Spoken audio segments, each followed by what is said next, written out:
Saudara-saudara pendengar yang kami kasihi dimanapun Anda berada, Anda kembali bersama kami dalam acara Telaga, Tegur Sapa Gembala Keluarga. Saya Gunawan Santoso dari Lembaga Bina Keluarga Kristen akan berbincang-bincang dengan Bapak Pendeta Dr. Paul Gonadi. Beliau adalah seorang pakar dalam bidang konseling serta dosen di Seminari Alkitab Asia Tenggara, Malang. Perbincangan kami kali ini merupakan kelanjutan dari perbincangan kami terdahulu, yaitu tentang saling menajamkan. Kami percaya acara ini pasti bermanfaat bagi kita sekalian, dan dari studio kami mengucapkan selamat mengikuti.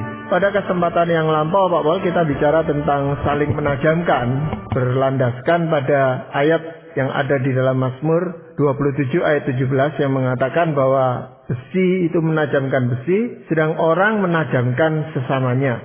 Yang kita sudah membahas beberapa hal, bagaimana suami istri itu memang terpanggil untuk bisa saling menumbuhkan karakter-karakter yang baik, Pak Paul. Dan kita masih akan melanjutkan bagaimana caranya supaya orang ini atau pasangan kita ini bisa saling menajamkan. Namun Pak Paul, sebelum kita melanjutkan perbincangan ini, mungkin Pak Paul bisa mengulas secara singkat hal-hal yang kita bicarakan pada kesempatan yang lampau, Pak Paul. Ada beberapa syarat yang harus kita penuhi sebelum kita bisa saling menajamkan. Nah, kita membahas yang pertama adalah kita seharusnya menjadi pasangan yang sepadan dalam pengertian memiliki tingkat kematangan karakter yang setara. Kalau misalkan kita kebetulan berpasangan dengan seseorang yang kematangannya jauh di bawah kita, maka akan sulitlah untuk kita saling menajamkan, yaitu saling memperlihatkan atau menunjukkan kelemahan masing-masing dan memberikan koreksi atas kelemahan tersebut. Kita juga membahas bahwa kita baru dapat saling menajamkan bila kita hidup dalam alam realitas, bukan alam fantasi. Artinya, kita memandang pasangan kita secara objektif, tidak mengagung-agungkannya, tapi juga tidak merendah-rendahkannya. Kalau kita terlalu mengagungkan pasangan kita, ya kita akhirnya selalu membela dia bahwa dia benar. Sehingga kita nggak bisa akhirnya berfungsi sebagai penajam bagi pasangan kita pula. Atau kalau kita terus menyalahkan pasangan kita, nah kita pun nggak akan bisa menjadi penajam bagi dia, sebab ya kita hanya mengkritik terus-menerus kelemahan-kelemahannya. Yang ketiga, kita baru dapat saling menajamkan bila kita saling mengasihi dan berkomitmen untuk menjadikan pernikahan kita sebagai pernikahan yang sehat. Ini selalu harus menjadi target kita, sehingga waktu kita memberikan masukan kepada pasangan, kita dapat mengatakan kepadanya bahwa saya mengatakan ini sebab saya ingin pernikahan kita menjadi sehat. Ini bukan buat kepentingan saya, tapi untuk kepentingan kita bersama. Jadi tekad inilah yang seharusnya ada dalam diri kita untuk menajamkan satu sama lain. Dan yang keempat, kita hanya baru dapat saling menajamkan bila kita bersedia untuk ditajamkan, alias menerima masukan dari pasangan. Jangan sampai kita melihat diri kita sebagai orang yang berperan sebagai penajam, sebagai orang yang hanya dapatnya memberikan masukan kepada orang, menunjukkan kelemahan orang, tapi tidak melihat diri sebagai orang yang juga memerlukan penajaman dari orang lain. Tuhan memakai satu sama lain untuk saling menajamkan. Jadi terbukalah terhadap pasangan sewaktu dia menyampaikan tegurannya kepada kita. Ya Bapak, sebelum kita melanjutkan ke hal-hal yang lain tentang apa caranya, bagaimana kita saling menajamkan, saya itu melihat bahwa proses ini pasti menimbulkan rasa sakit, Bapak. Pasti menimbulkan luka bahkan kadang-kadang di dalam diri kita itu karena tajam itu tadi, Bapak. Nah, apakah hal ini memang wajar terjadi gitu, Pak Paul, di dalam hubungan interaksi suami istri? Saya kira ini adalah sebuah reaksi yang wajar, Pak Gunawan. Waktu kita ini menerima masukan dari pasangan yang berkenaan dengan kelemahan kita, saya kira reaksi pertama adalah tidak suka. Sebab kita tidak suka untuk menerima masukan tentang kelemahan kita. Apalagi kalau pasangan juga menyediakan koreksinya buat kita. Jadi apa itu yang seharusnya kita perbuat yang mungkin selama ini kita tidak perbuat. Nah, itu juga sangat susah untuk kita dengar, karena waktu dia memberikan koreksi, kita merasa seolah-olah dia berada di atas kita. Nah, ini nggak mudah untuk kita terima, Pak Gunawan, sudah tentu ya. Namun kita harus mendisiplin diri kita untuk menerimanya, meskipun kita tidak menyukainya.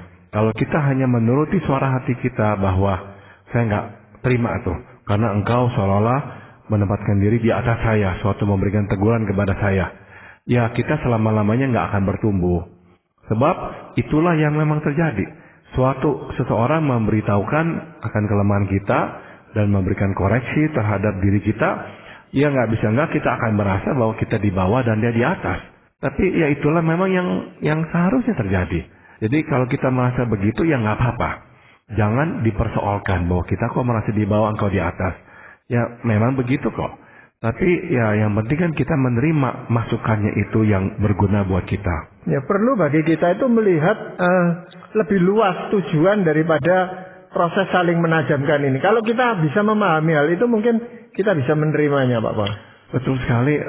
Sayangnya banyak orang Pak Gunawan yang karena nggak begitu aman dengan diri atau memang mudah sekali tersinggung, sehingga terlalu cepat mengaburkan makna atau motivasi penyampaian itu dengan cara ya kita itu tuh ya mengaitkannya dengan caranya lah, orangnya lah.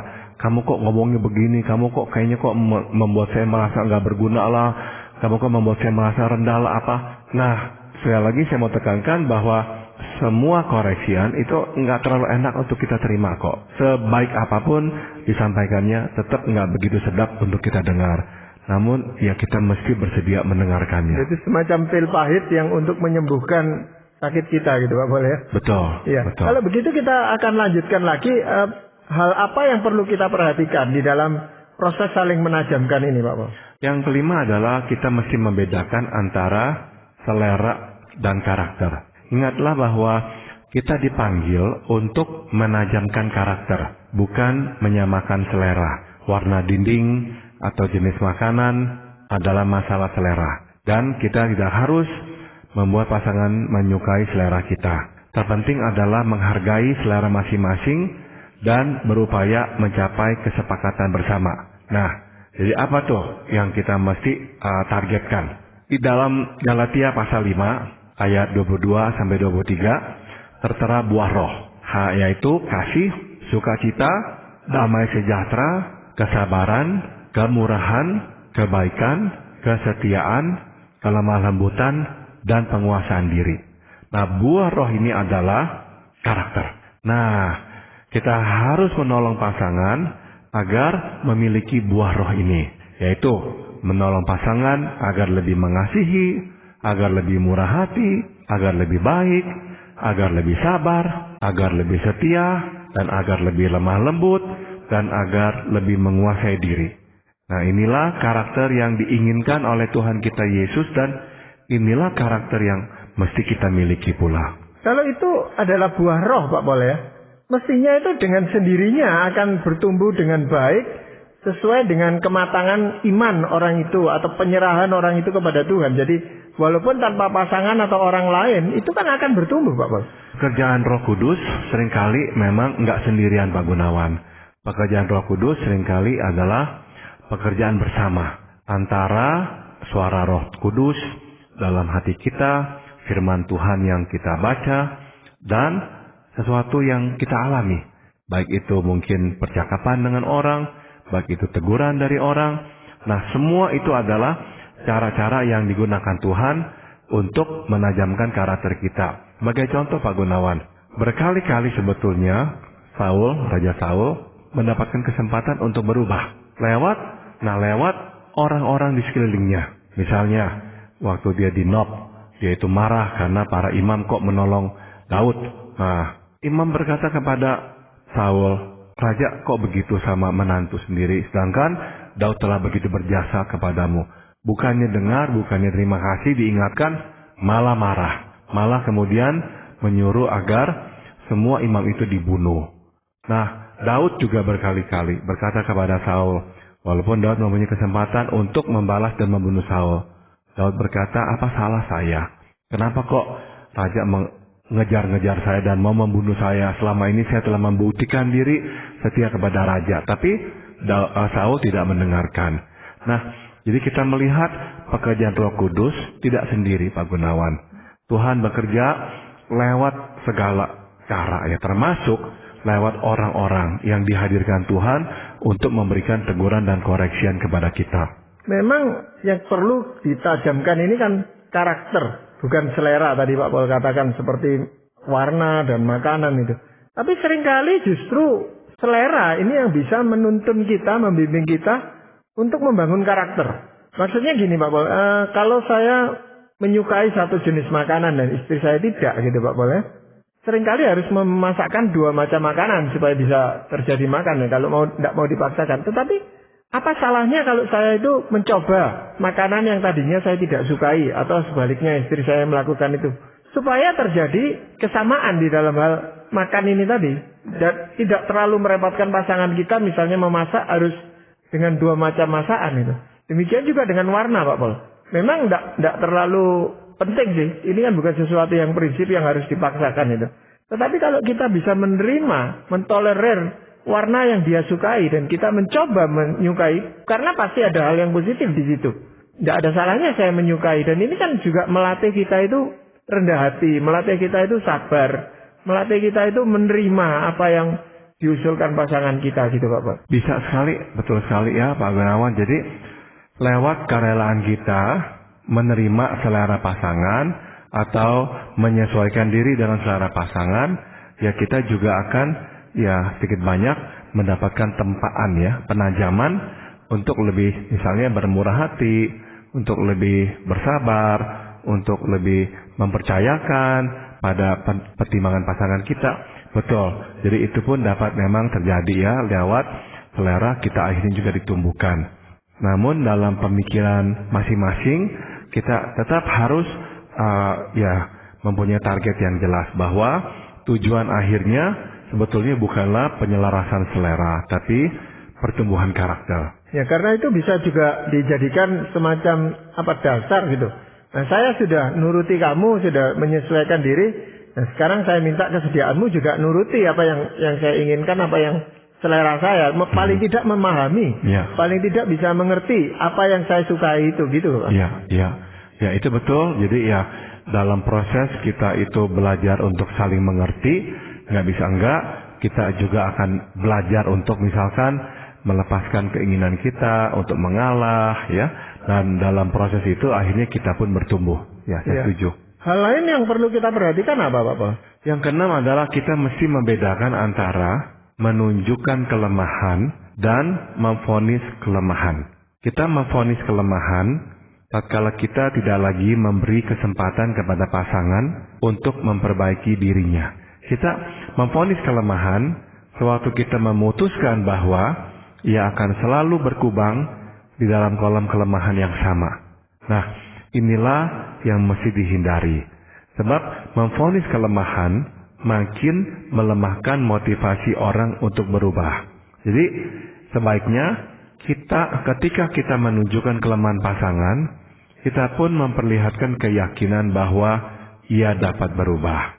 Kita dapat pula memperlihatkan sisi positif pada dirinya pada saat kita tengah menunjukkan kelemahannya, supaya ia tahu bahwa kita melihatnya secara utuh. Kita tidak hanya menyoroti kelemahannya. Kita dapat pula misalnya membagikan pengakuan bahwa kita pun mempunyai kelemahan dan jauh dari sempurna. Atau kita dapat mengatakan bahwa kita menghargai masukannya yang telah menyadarkan kita akan kelemahan sendiri. Jadi intinya adalah menyoroti kelemahan pasangan terus-menerus tidak akan membawa perubahan. Sebaliknya, ia justru makin menunjukkan sikap melawan. Itu sebabnya kita harus lebih banyak memberi perhatian dan pengakuan pada kekuatannya. Silakan sampaikan kelemahannya, namun jangan terus ungkit masalah yang sama. Sebaliknya, fokuskan perhatian pada kekuatannya. Ya, contoh konkretnya seperti apa, Bapak? Misal ini ya, saya pernah mungkin bagikan juga dalam acara ini, istri saya itu tuh ya ingin saya menjadi orang yang lebih romantis. Tapi ini merupakan kelemahan saya. Nah, suatu hari dia itu frustrasi sekali karena dia mengharapkan saya lebih romantis. Dan dia berkata, aduh Paul, kamu ini rasanya nih akan susah sekali lah romantis. Tapi ya nggak apa-apa, dia berkata. Sebab ya ini hanyalah mungkin sekitar 20% lah dari dirimu. Selebihnya itu tentang dirimu saya sukai. Dan saya bahagia sekali dengan yang lainnya tentang diri kamu. Nah waktu dia berkata begitu, saya nggak merasa diserang, nggak merasa dijatuhkan. Justru lebih termotivasi untuk belajar, lebih bisa memenuhi kebutuhannya itu. Nah jadi penting waktu kita menunjukkan kelemahan, kita bisa menunjukkan kekuatan orang itu, sehingga orang itu tahu bahwa kita itu nggak hanya melihat kelemahannya, tapi melihatnya secara utuh. Dan itu membangun semangatnya untuk dapat memenuhi yang kita minta itu pula. Ya, sebenarnya tidak ada maksud kita itu sebagai pasangan untuk memvonis. Tapi pasangan kita justru merasa, ya memang saya ini sudah dari dulu ya seperti ini. Dari latar belakang saya sudah seperti ini. Itu kan dia memvonis dirinya sendiri. Bahwa dia tidak bisa berubah karena memang dari dulu seperti ini. Memang mengubah sesuatu yang telah menjadi bagian kita itu susah. Tapi kita sendiri nggak boleh menjadi orang yang menetapkan itu pada diri sendiri. Bahwa ya udahlah selama-lamanya saya akan begini terus. Contoh misalnya, kita mudah sekali marah. Kita nggak bisa berkata, ya memang dari dulu saya pemarah. Ya udah kamu harus terima saya. Nggak bisa. Kita harus berkata bahwa ini bukan hal yang baik. Yang saya miliki adalah kelemahan, bukannya kelebihan. Maka saya akan berusaha untuk dengan kekuatan Tuhan mengubahnya supaya saya nggak harus menjadi orang yang pemarah lagi dan nggak harus melukai kamu dengan kemarahan saya. Ya, jadi memang kelemahan ini ketika ditunjukkan, orang juga bisa menerimanya dengan suka, artinya ya dia menyadari kesalahannya itu, tetapi juga bisa dia malah melindungi dirinya dan mengatakan saya tidak seperti itu gitu Pak boleh? Iya, makanya penting ya bagi kita untuk membedakan antara memperlihatkan kelemahan dan memvonis kelemahan. Memvonis kelemahan tadi saya sudah singgung, ya sudahlah mengatakan bahwa engkau itu tuh akan selama-lamanya seperti gitu, engkau adalah nggak lagi bisa diapa-apain, seolah-olah udah nggak ada lagi pengharapan, engkau begitu buruknya. Nah itu nggak membangun. Justru waktu kita menunjukkan kekuatannya juga, dia lebih disemangati untuk berubah. Ya, hal lain lagi yang perlu kita perhatikan apa Pak Paul? Yang ketujuh adalah jangan bandingkan dirinya dengan diri kita atau diri orang lain. Sebaliknya jadikanlah Tuhan Yesus sebagai tolok ukur atau target perubahan. Saya menyadari ada kecenderungan kita membandingkan diri orang dengan diri kita. Masalahnya adalah kita tidak sempurna dan tidak selalu hidup konsisten. Kadang kita pun melakukan kesalahan yang sama. Juga bila kita membandingkan dirinya dengan diri kita sendiri, belum tentu ia akan terbuka untuk menerimanya. Sebab pada umumnya orang tidak menyukai dibanding-bandingkan dengan orang lain. Nah itu sebabnya kita mesti mengarahkannya kepada Tuhan kita Yesus. Mungkin ia perlu lebih murah hati. Mungkin ia harus belajar lebih bersabar dan menguasai diri. Mungkin ia perlu lebih berbaik hati.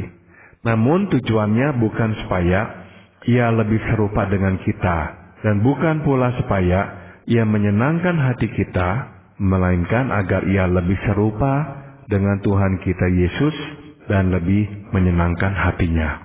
Seringkali kita mengatakan ya itu Tuhan Yesus kan Tuhan, ya sempurna gitulah. Kita ini kan manusia, ya tentu saja banyak kekurangannya. Dengan begitu itu kita menutup atau menghentikan proses saling menajamkan itu Pak Paul. Memang kalau panutannya Tuhan Yesus lalu kita bisa mengatakan hal yang seperti itu kan Tuhan. Nah, saya kan manusia gitu Pak Paul. Ya, meskipun itu adalah bagian dari firman Tuhan pula ya. Dia berkata, Tuhan Yesus berkata bahwa belajarlah dariku ya. Karena apa? Karena ya dia ingin kita ini bertumbuh. Dia nggak ingin kita ini tetap ya mempertahankan manusia yang lama itu. Nah, waktu kita mengatakan bahwa kita juga punya kelemahan, kita pun membutuhkan teguran, koreksian dari pasangan kita agar kita lebih serupa dengan Tuhan. Nah, kalau dua-dua bisa ya setuju bahwa targetnya bukanlah diri kita supaya engkau sama denganku, bukan, tapi targetnya adalah supaya kita nanti serupa dengan Tuhan dan akhirnya lebih menyenangkan hati Tuhan. Saya kira ya kedua-duanya lebih bersedialah mendengarkan masukan dari satu sama lain. Karena itu seringkali dianggap target itu terlalu tinggi gitu Pak Pol, terlalu muluk-muluk. Kok kita manusia kok dibandingkan dengan Tuhan gitu loh Pak Pol.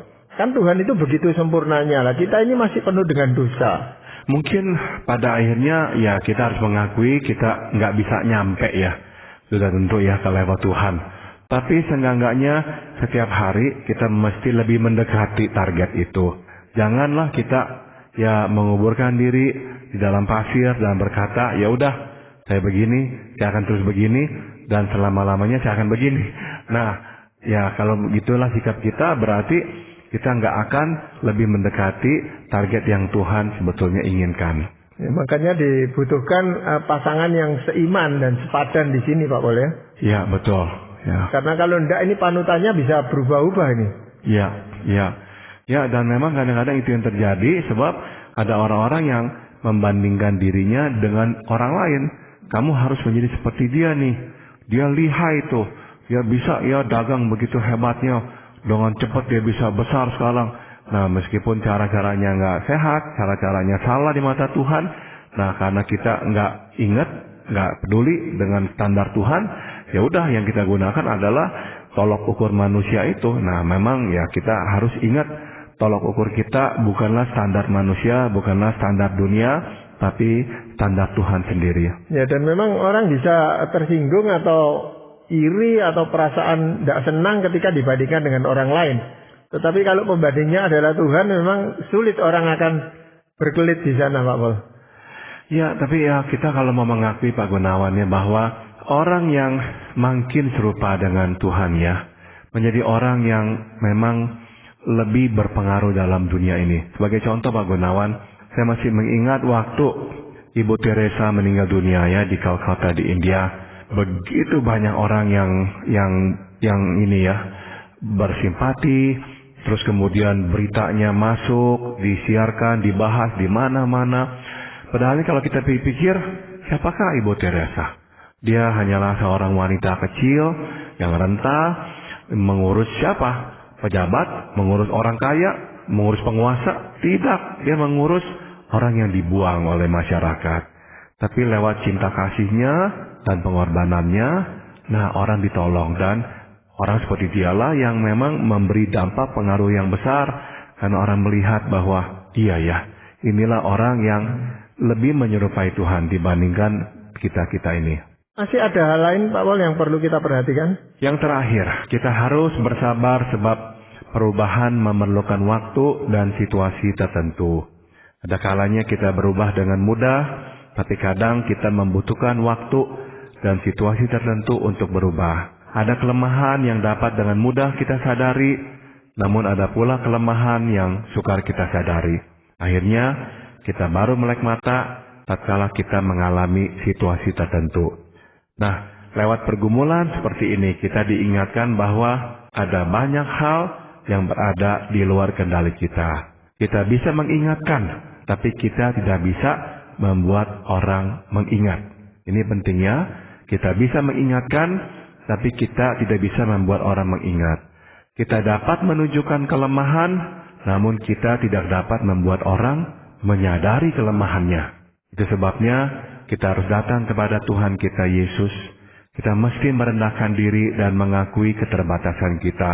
Kita harus memohon pertolongannya, sehingga dengan caranya dan dalam waktunya, perubahan karakter dapat terjadi.